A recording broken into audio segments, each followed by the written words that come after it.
Omron 3G3RX VFD fault codes E01 to E10 easy explanation.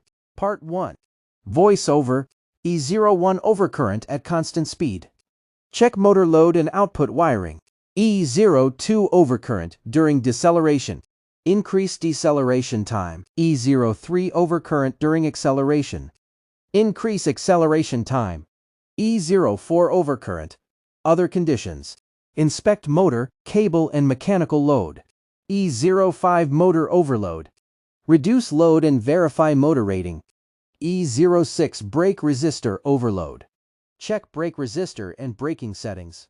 E07 overvoltage. Check input voltage and deceleration settings. E08 EEPROM error. Restart the drive. If the fault remains, inspect the drive.